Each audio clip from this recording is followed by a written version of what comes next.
Welcome to Hate to Wait, where two lifelong dieters talk about their current struggles with weight loss. Diets, we've tried them all. We are not doctors, we don't play them on TV or on this podcast. Join our journey because we're all in this together.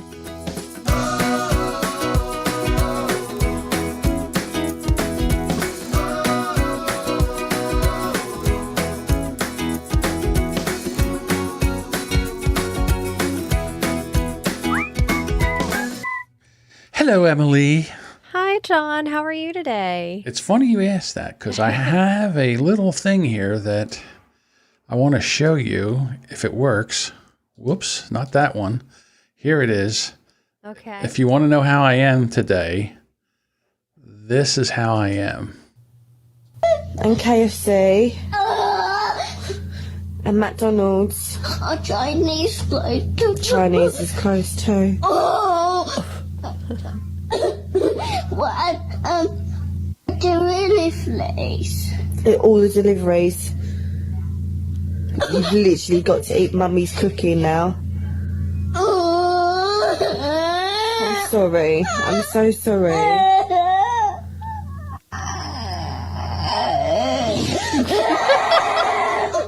I'm so sorry. Pizza Hut's closed too. Oh, God. So there we go. That's basically... That's how John's reacting. So yeah, that's how I feel. Like it's weird how this whole month has changed where I'm not going for fast food because I'm just not going out of the house. Yeah. And number two, I don't trust it. I don't care what anybody says. I really don't trust it. And yesterday, I actually got delivery time from Walmart so I could get groceries. And the guy walks up and goes, "Do you want me to sign?" I'm like, "Yeah, sign, put an X. I don't care what you do." I said, "Put the groceries in the back of the truck." So then I get the groceries, I carry them in with the bags, and you don't realize that you're hitting your pants, your shirt, your arms. You don't realize how many points of contact you have. So I came in, I brought everything in. It took me 5 hours by the time I went to get groceries, brought them in, wiped them all down, put them away, 4 to 5 hours. And then I had to take all my clothes off, throw them in a hamper, and then take them right down and put them in the wash. Mm-hmm. So this is what I'm doing. And then, wash your hands like a surgeon, go take a shower, go put on new clothes. And this is where we're living. And I don't know how long this is going to be like this. I said to Sam last night, I said, maybe I should just stop eating.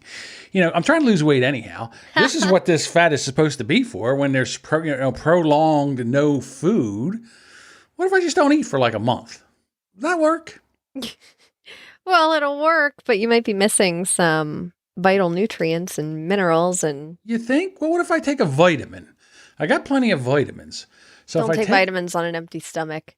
Emily has learned. Remember, before leaving for my California trip, I took all my vitamins on an empty stomach, then booted and rallied like a true champion. It's true. So yeah, it's insane. I mean, my anxiety is at a 10. My depression is up. It's official. I am an anxiety-riddled hypochondriac germaphobe. That's my official title. That's what I identify as, a anxiety-riddled hypochondriac germaphobe. They're my pronouns. He, him, anxiety, depression riddled. Hypochondriac germaphobe. Yeah. Because to be honest with you, my eating is kind of out of control. And I'm not really intermittent fasting. And I'm not really doing low carb. Good night, everybody. But you're eating what you can get, right? You're cooking more, though, right? I am cooking more. Believe it or not, I'm cooking more. Yeah, because I really don't have access to fast food. I mean, I can have delivery. Like there's a pizza place around the corner that I ordered from them all the time. I feel bad. So I do order a pizza from him once a week. And then I eat some and then put some away, or sometimes I just eat the whole thing. And then the other thing is, since I'm not going outside and driving around, I realized that one of the first things, like, all right, when you used to smoke, would you smoke in the car? Oh, yeah. That was a trigger for me. So as soon as you got in the car, you grabbed. So for me, it's like as soon as I get in the car, I'm like, okay, I need a cup of coffee, or maybe I'm going to go get something. I'll stop by Chick-fil-A because they have amazing milkshakes, so I'll get a milkshake or something like that. I'm not doing that now. Yesterday I was out getting food. I went by the Chick-fil-A and I said, nope, I'm not going in there. Nope. So I finally found something that means more to me than fast food. Living. Living means more to me than fast food. So, and then, my steps are down because I'm not going anywhere. This morning, I listened to a podcast with Michael Olstrom, and it's with another doctor, and he goes through the whole thing. And I like this guy because I think that the people that they have on the mainstream media, basically what the president's talking about, don't get me wrong, I think they're good people, but I just think that they are trying not to panic people. And I think that some people, I'm not saying panic, but I think information is good to make a plan. Like if you don't have enough information, you need as much information as you can. And this guy he's out of Minnesota. He's part of the CDC. And, he's part of projecting all this. And he said, listen, I projected everything up until this point. I have no idea what's going to happen because we're watching this in real time. And we don't know the social distancing is working. And he says it's going to have to we're not going to have a vaccine for 18 months. And it's got to go through everybody. And we can't shut the economy down. So basically what's going to happen is the people that have had it and recovered, they are going to have to go to work. And then the people with the comorbidities like obesity and, asthma and, all these issues, they are going to have to try to stay in and isolate until this is all over. So, and that's where we are. We're going to lose a lot of people, and it's unfortunate. If we get this, we're probably not going to recover from it.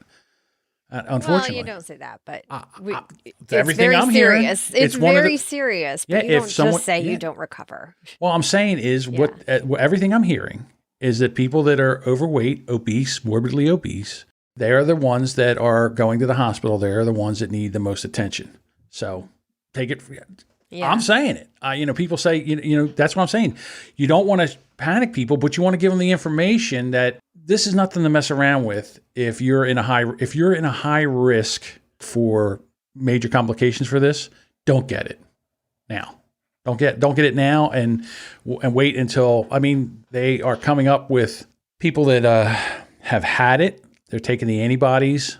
The people are donating blood. They're using the antibodies to give to other people to, maybe to build up an immunity to this without getting it. So, everybody's working on it. Everybody's working hard on it. Before they said, don't worry about wearing masks. Masks aren't going to help you. Now they're telling you to wear masks. And then where are we going to get them from? So. Yeah. And by the way, when we talk in this podcast, we are not doctors, as we have said, but we do have a link in our show notes. The past few episodes, I've been putting a link to the CDC official guidelines. So definitely check that out before you take anything we say as like, oh, Dr. John said this. No, John's no doctor. John's an overreactor. Yeah. Okay, let's just go. What did I say I am? I forgot what I am already. I'm an anxiety-riddled hypochondriac germaphobe. That's what I am.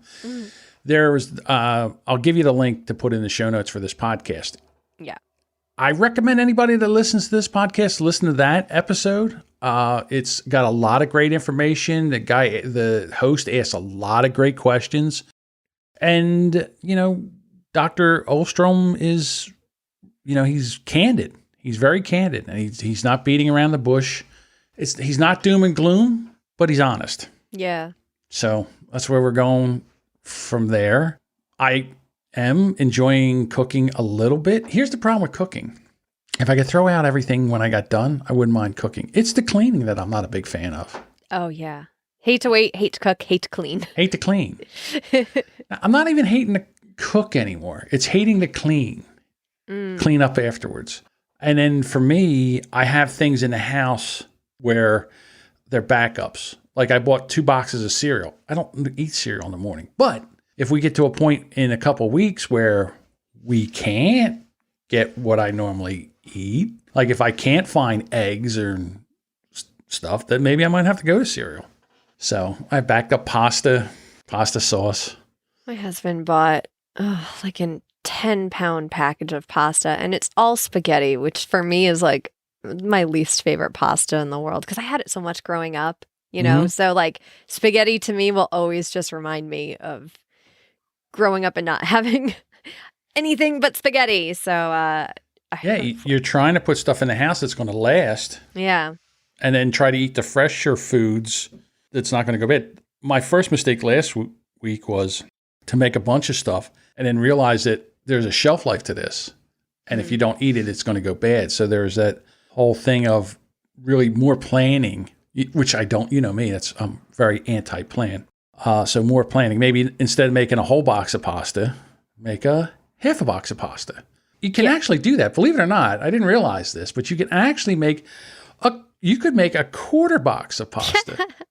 You know what? I even made spaghetti for Mark the other night, and I grabbed just enough spaghetti because I thought in my hand, I'm like, this doesn't look like enough. This is probably the exact amount of spaghetti I need if it doesn't look like enough. Because you know you always grab more, and then you have spaghetti for days. Right, exactly. And then my thing is, whenever I make spaghetti, I always take it and I snap it in half because they're too long. So I snap it in half and I throw it in the pot. And you can't really even get pasta. So, because people are freaking out. You still can't get toilet paper. I don't know what it is with people and toilet paper. Why is that such, like somebody, again, when it snows, everybody runs out and gets milk, bread, and eggs so they can have French toast. During a viral outbreak, everybody runs out and gets hand sanitizer, hand wipes, and toilet paper. I don't know what they're making with that, but... And then, like I said, everyone says to me, stop watching this stuff. You're working yourself into a lather over it. And they are correct. But I feel that with knowledge comes power. And the more that you listen to, you can kind of discern what you think sounds correct. Before we came on here today, Emily, we were talking about the guy that was in the Home Depot with the big giant dome of silence. Yeah, he had a giant plastic bag over himself and one PVC pipe sticking up out of that bag on the top of his head like a unicorn, and that's what he used to breathe out of. And I said, now that makes sense. I don't know if I would go through. I'm not going to the store. I'm not going in. I think that's where the virus is most prominent because that's where everybody goes. And if everybody has, the people that have it, that's where they're going and that's where it's spreading. I feel that to me, that's the contact point where it's spreading. In New Jersey, we had our very first case in a county up north on March 3rd. Right now, we have over 22,000 active cases. We're getting 2,200 cases a day, brand new cases. And we've had over 150 deaths so far. In a month. Yeah. In a month. This is no bullshit. All right. And paper towels. Well, like I said, if I run out of paper towels, I have plenty of unmatched socks. I'm fine. I actually had to ask for dish rags from my mother-in-law because we're very into paper towels. Like we have a few dish rags, but we don't use them as often just because I'm just like, oh, I only have 2 dish rags. I don't want to get them dirty. So I'll use a paper towel, like the worst wasteful thing. And yeah, I'm feeling it. Yeah. How's things going with you? Well, aside from all of this, we're going to shove all this aside for a while. I am celebrating my 2-year anniversary doing intermittent fasting. Really? Yesterday was the first day I did intermittent fasting 2 years ago. And I still have this tweet on my personal Twitter account that just says, I'm reading about intermittent fasting and it says you can eat whatever you want as long as you eat within 8 hours. We'll see about this. 2 years later, 90 pounds down, going from a size 22 to a size 14. Yeah, it works. I mean, there's a lot of other stuff in there that contributed to that weight loss. It's not just intermittent fasting. It's really not. There was a lot of mindset stuff. There's this podcast that keeps me accountable. There's the yoga that I've been doing, which is building my muscle, which I think is actually helping me kind of maintain, spoiler alert for the weigh-in later. But yeah, it's been 2 years and I have loved it. I really, really like IF. It's definitely like the diet for me that, I don't know. So I'm celebrating that. I got to tell you, the other thing that I noticed when I was doing my 5-hour grocery shopping, cleaning, putting away, that when I got done with that, I was exhausted, sweating, out of breath. And I'm like, holy cow, where is that? I need to start getting in better shape. I need to start lifting. I need to start doing more. Even if it, like I said, even when it hurts, I got to keep pushing through it. So more walking. And again, I think what's been 3 weeks now that I've been freaking out about this whole thing. I think I have enough information to stay safe. Yeah, you are not doing anything to put yourself at risk. You are doing everything that you're supposed to be doing, and you're minimizing your contact. And for me, that's kind of led to this week being like, I feel like I'm getting used to this new normal for a while. It didn't really, I don't know, it didn't bother me this week as much as it did last week, where everything was just brand new and nobody knew what to do. The more I read, the more I realize we're in it for a while. So it's pointless for me to freak out and just do the best I can and try to get used to this as much as I can. And we're learning new ways of ordering food and trying, I don't know, we're not trying different delivery services, I guess. I think we signed up for Grubhub or something, but we're also cooking a lot more too. We're doing the same thing you are. We're minimizing our exposure, but there are some days where like Mark went to the store, he did the whole big shop, and he came home and like burned his clothes and took a shower, did all the sanitizing of everything. He left stuff under our kitchen table for about 3 days, like the stuff that we really didn't need to get into. And then we still wiped it down after waiting for whatever to fall up to, not be as dangerous. Yeah, to kill because they say now some people say it lives for 14 days on certain certain surfaces. I don't know if that to be true or not, but if you can leave it and not touch it for a while, that's what I've done with some of the stuff. I couldn't clean it all yesterday because I got a lot. Mm-hmm. And then as I take it out, and then you take the bags and get rid of the bags and throw them out of the house and all that kind of stuff. I mean, I've never been so clean. Yeah, it's true. It's made me a better cook and cleaner, I suppose. I didn't need those lessons or want those lessons necessarily, but yay. I cooked a pork tenderloin the other day, and it was amazing. And I said, okay, I'll cook this, and I'll put half of I never got a chance to put it away. I ate it the rest of the day. I cooked it at like 12. I had it for lunch. I had it for dinner.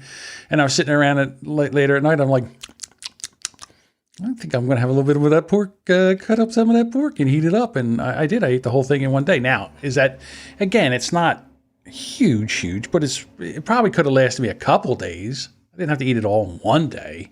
The other thing is it's really hard not to worry that I'm going to get restless and bored with the food I have. So whenever I find something that I like, I'm the same as you, as I'm kind of like, oh, well, I still want to eat this. I might as well keep eating it because I want to. I'm not bored of it yet. I should just keep eating it. My husband made pizza. He loves making pizza. We're actually a big pizza family. We have a pizza grill, in fact, next to our regular grill outside. I saw that. Yeah. You put it out. Yeah, you put it on social media. Mm-hmm. And he loves making pizza. So he made a bunch one day, and that was all I ate that day. My entire 6-hour window was just pizza. He left it out, and I kept eating it. I don't know about you. With pizza, do you leave it out, or do you put it in the fridge? I'm doing my look left, look right. Yeah. I leave it out. Me too, and I love it. I think it's so delicious. As a matter of fact, I'd rather eat it the next morning for breakfast. And everybody's like, you got to put that away. And I'm like, I don't think so. I know. I eat it. I love it that way. Yeah. And here's the thing. If I'm warming it up, I don't want it in the microwave. I want it in the oven. Yep. It needs to be in the oven on the pizza stone that we have in there. Like if you put it in the microwave, even with that trick of adding some water or some bread to the microwave. It's chewy. Yeah, no, it's not good. No, it's not good. I'd rather have it room temperature, not cold. Cold pizza is almost worse than microwaved pizza for me. But yeah. Absolutely. Here's the other thing that everybody's doing. Everybody's running out and baking bread. You can't buy yeast you can, or flour. No. Or everybody's out making bread. There's a freaking yeast shortage I saw. And so my I think she's my second cousin. She's my dad's cousin. She invited me into this Facebook group with a lot of members on my dad's side of the family who I didn't really know. But apparently, they are all getting into their Pioneer Woman training. And she posted this thing about making your own yeast from fruit and produce that you have left over. She posted another recipe of using a beer to make bread because you can get the yeast out of beer and stuff. And it's amazing that like I have this side of the family that's, I mean, she put up instructions on how to plant a victory garden. And I mean, these are like old school ink drawings too. I'm just like, oh my gosh, I kind of love that I'm tapped into that side of the family that, you know, it's like, they hoisted up their britches, and this group is just like, all right, ladies, we've survived this long. Our family has like gone back for generations in America, and she's just like all about it. It's pretty amazing. I love it. When I was younger, we always, for as long as I can remember, we always had a garden that had at least 3 tomato or 4 tomato plants and pepper plants, and we always ate fresh tomatoes. I mean, through the summer, we always had fresh Jersey tomatoes. And you said that Jersey tomatoes are the best tomatoes. They are I'm sorry, they are the best. I can't help it, they are. But before the reason I stopped doing that was because we also have amazing farm markets around here. So to go out there and play, and then this stupid squirrels. The squirrels come in and they eat the plants, and you can't get rid of them. You know, there's all these stupid squirrels. So I was like, why am I going to mess around with the squirrels and fight everybody? You know, I'll just go buy a basket of tomatoes, and that's fine. But Jersey tomatoes and Jersey produce they won't really come in until June or mid-May, end of May, early June. The tomatoes will come in. Here's my problem: will they be able to go out and plant with this social distancing? And I've heard that that's been okay. The actual produce and planting and everything. The thing is, if you're doing local, if you're doing a farmer's market, that's not a problem at all. But the big problem with food is the bottleneck of transportation and transporting it. And they can't do air anymore.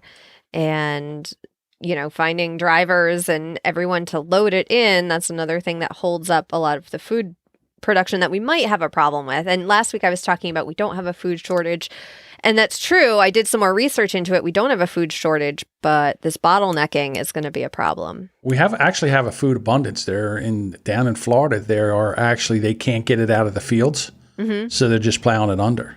And there's all this food that they can't. Same thing. They can't get it packaged because they can't have people together. Now, I would think that you would be able to space people out, but I don't know that. But I think at first everybody panicked. And we said, okay, we're not going to have food. Like they said, you're going to be locked in for 2 months and you're not going to be able to get food. And we all panicked. Well, I think that we realized that we can go get food. Yeah. And I think that it's going to ease the supply. You know, now supermarkets are stocked. You still can't get toilet paper or paper towels, but everything else you can get. And these people that are hoarding these paper towels and toilet paper, it just cracks me up. I had a weird morbid thought. So say somebody hoards a bunch of toilet paper and then they end up dying. Like they have all this toilet paper. Does one go in and is like, jackpot? Yeah, but at the same time, like they had the virus, you know? Like even I would be I know I could wipe it down, but. Yeah, I would just leave it outside for a while and then bleach that baby down and then bring it in and use it. Or take the packaging off of it. Yeah, these are morbid thoughts I have. I'm sorry, everybody, for my ADHD. It's not morbid. That's genius. It's not genius because I shouldn't be having these thoughts of just like, oh, but if somebody dies, then I know where all the toilet paper is. Where's their toilet paper? Hey, I'm sorry for your loss. Do you have any extra toilet paper? Start reading the obits and looking up addresses. Toilet paper from the obits. No. It's morbidly genius. Sorry. Morbid marketing. Sorry, everyone. Yes. Yeah, I think that as things calm down, we will end up getting back to, supplies will start to come back and people. One of the things that I've noticed is that now everybody poo-pooed me about, getting groceries delivered. Oh, no, now everybody's doing. I saw statistics because I love reading stats on stuff like this and how it's affecting everything. And I saw that delivery and delivery service has gone up 400%. Why? I would imagine, like, okay, so now I'm a grocery store and I don't want people in the store or whatever. So I'm going to do it. So why wouldn't I take and shift more people and make more times for picking and doing grocery delivery and grocery, where they just come and pick up, shop for them and have them come in and just pick up or just bring the thing out to the car and put it in the car, like Walmart does. Walmart, they come right out, they put it right in the car. All right, you do it on an app. Why wouldn't they shift more people to do that for the demand? That's what I don't understand. Is it because they're afraid that people that are coming in the store aren't going to have stuff to get, so they won't stop? It doesn't make sense to me. There's also a lot of things where people will order something and by the time the person has shopped for them, it's not there. So I don't know if that's a factor, because I know Mark had to go into Target because we had ordered stuff from Target. Our favorite diapers are Target brand diapers. So like we try to get a lot of our stuff at Target when we run out of diapers. And he went in, he had to go into the store and get everything. They didn't bring it out to the cars anymore. And they used to have spots. They had like 4 spots there. And they were like, no, you have to come in now. It was really weird. See, this is where, and again, I'm glad you brought up Target, because the other thing you can't find is any kind of disinfectant or wipes. You cannot find it. They'll have them in the store and they drive you into the store for this. And I'm like, why can't I pick it up? Why can't, why can't you put it in a bag and bring it out here? I just think that, driving more people into, basically, we're supposed to try to what is that called? Social distance. We're supposed to social distance. Okay, why are we driving everybody into one spot?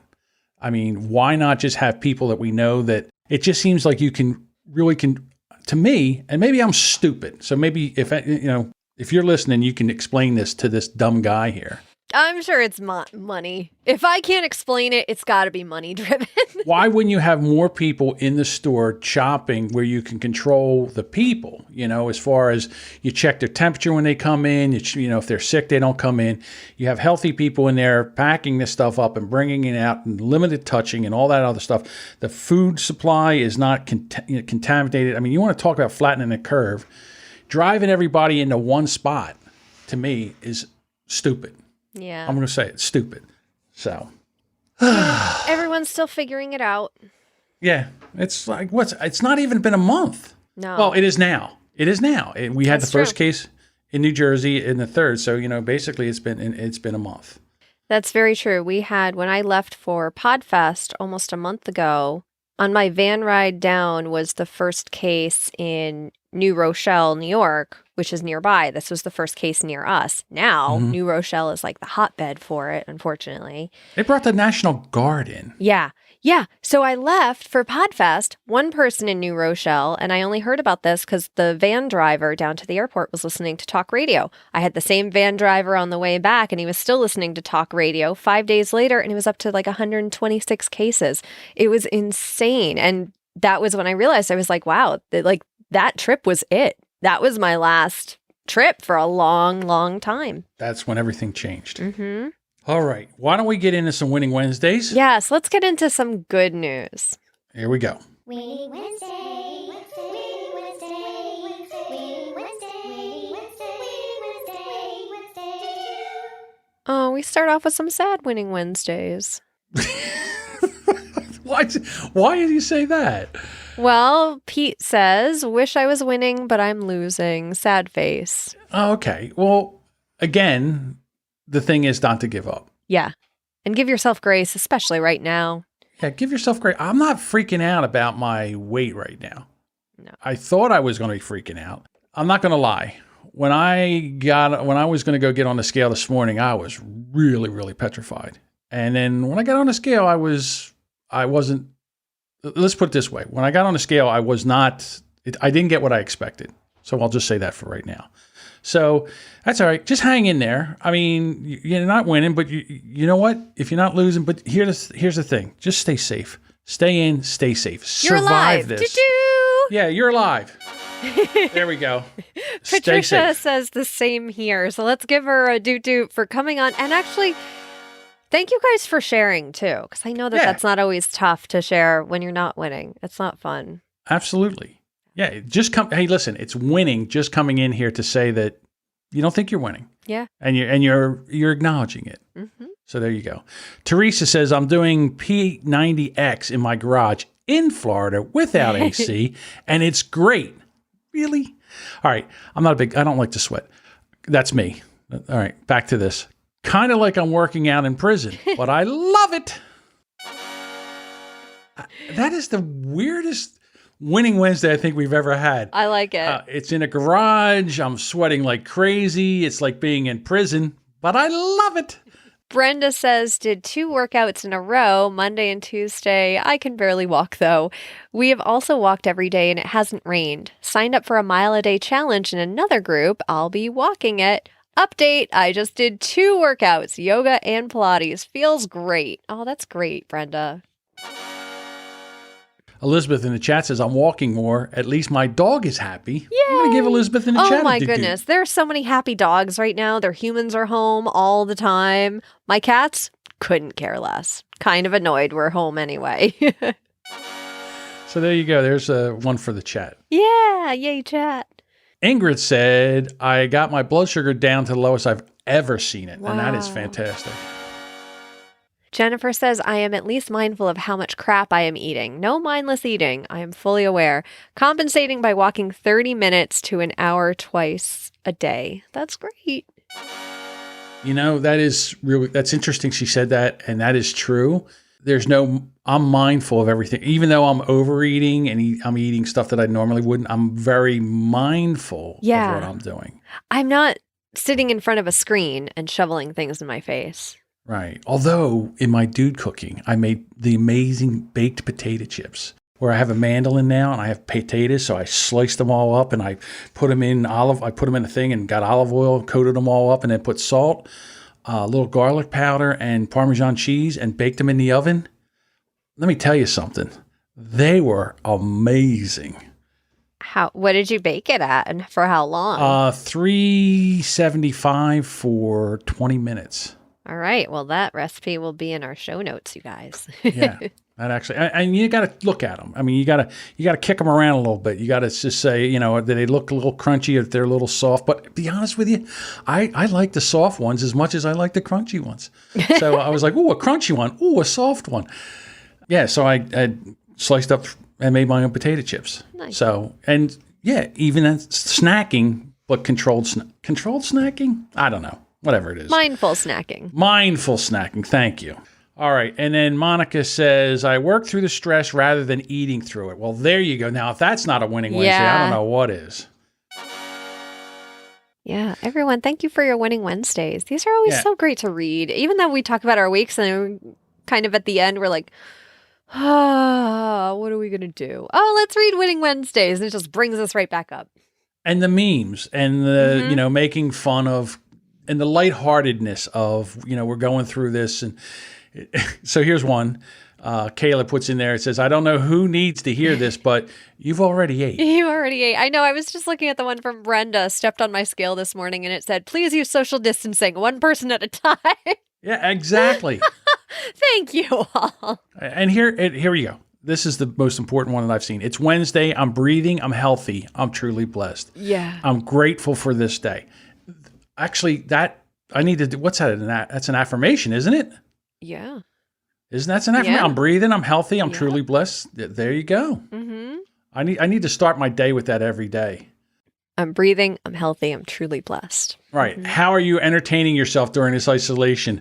Me after my 3rd bottle of wine. And it's this wine key that goes over a roller coaster video and the arms go up. It's fantastic. Thank you everyone for your memes and the things that make us laugh in the group. And the fun thing is I get notifications every time something goes up in the group. So it's, it's so great to get those notifications. They make me smile. Right. It's like, here's the other one. It's a guy standing at the podium at the White House giving a press briefing. Yeah. You're not eating because you're hungry. You're eating because you're bored. You can't be doing that. # close the fridge.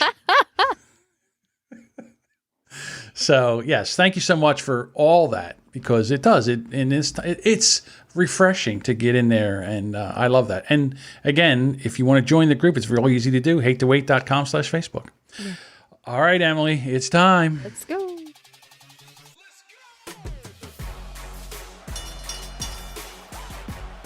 Ladies and gentlemen, now is the time for the moment you have all been waiting for. It's time for The weigh-in. The weigh-in. All right, so I am up a pound this week, and I didn't talk about this before, but it is what is now known in our house as the season of discontent, otherwise known as PMS week. The season of discontent. And I will make an announcement now to Mark and say, Mark, we are now in the season of our discontent. And he just puts his head down. So this is what we're referring to PMS week as, the week before Shark Week. And the bloating has come and the stress has come. And honestly, I am just doing what I can to not kill everybody. Can we name this episode the season of discontent? The season of our discontent, yes. And on top of that, I avoided social media all day yesterday, which we are recording live on Thursday, April 2nd. Yesterday was April 1st. I had zero time for April Fool's Day jokes. I wanted nothing to do with the internet yesterday because I knew it would just set off everything. But I got to tell you, no, I didn't see that many. I was on yesterday, social media. I didn't really see that many. I'm glad, actually, because I was worried that people just... they don't have grace in situations like this. No. And you know something? I didn't trust them. I do not trust the internet. I would be one of those people. Again, I saw some, I'm not going to lie, I saw some where they put something on their thing where they said, hey, I have the virus. No, that's what I didn't want. See? Oh, Yeah. fuckers. You don't deserve the internet. No. Ugh. I know. So, and I thought to myself, I would not do that because I'm not jinxing myself. No. So, yeah, exactly. All right. So for me, now remember, I didn't give away in last week. Yep. And and this week, so it's been 2 weeks. And as I've been saying for 2 weeks, I've been running amok. And I'm only up 3 pounds. Okay. Which I in thought 2 weeks, was, that's fantastic, actually. So it's been 2 weeks. It's been 10 pounds because I was up 7. And it wasn't 7 last week? Yeah, 2 weeks No, before not was last 7. week, but the week before was 7. So yeah, in 3 weeks, it's 10 pounds I've been up. And I've been eating like a Viking. So honestly, and again, I think I definitely can get this under control. I am definitely an anxious eater.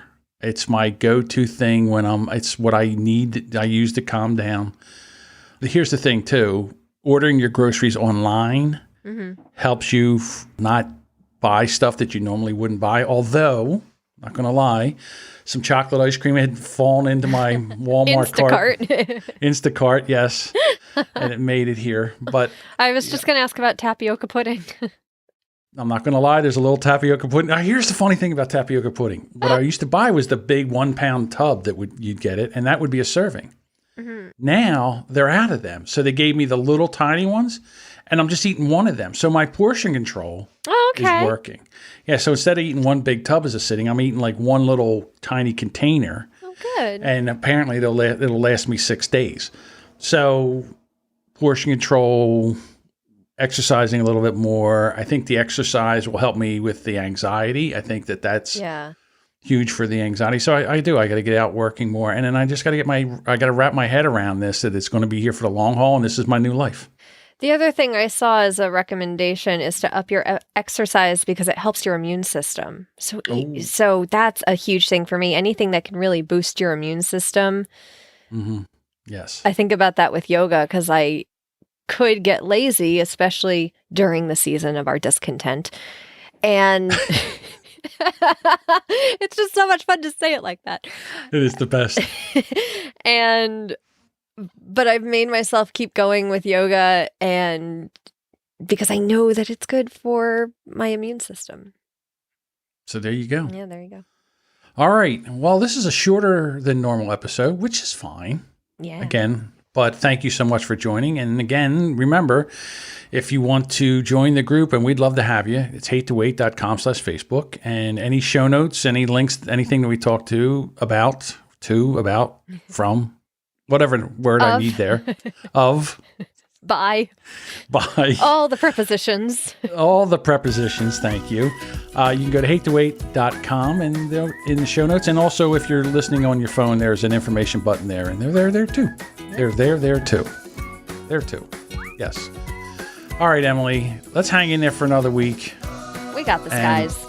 We got this. I'm hunkered down. I'm in the bunker.